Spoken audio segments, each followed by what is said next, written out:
На скопските улици се почесто може да се сретнат граѓани кои возат електрични тротинети, кои се популарни не само кај нас, туку и во светски рамки. Предноста на електричниот тротинет е малата тежина, тие тежат од 10 до 15 килограми, а имаат релативно висока моќност и носивост. Во зависност од моделот на производот, па некои модели развиваат брзина од 25 до 30 км на час.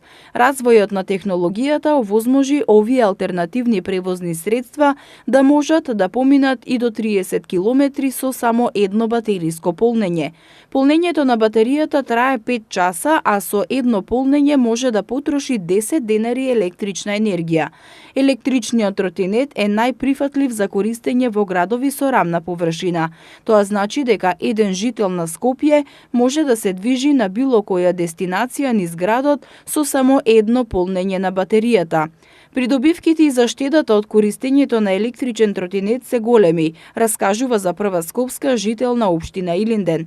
Тој електричниот тротинет го купил пред 3 години и постојано го користи. Најпрвин како алтернативно превозно средство до работното место во една од европските земји, а по неговото враќање во Македонија, кога дозволуваат временските услови, тој патува од Илинден до центар за да стигне до работното место. Изминатите денови со електричниот тротинет актуелен беше и градоначалникот на град Скопје Петре Шилегов, кој од граѓаните беше забележан како се вози по скопските улици. Шилегов со овој гест ги мотивира и останатите жители на Скопје да го користат овој алтернативен начин на превоз во Скопје, како град со релативно рамна површина. Електричниот тротинет, освен што е исплатливо превозно средство, го решава и сериозниот проблем со паркинг во Скопје и во другите градови.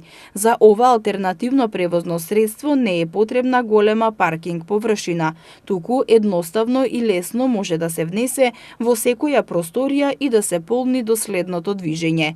Доколку користите електричен тротинет, ќе бидете уште еден совесен граѓанин кој се грижи за здравата животна средина, односно за намалување на сериозниот проблем со загадувањето.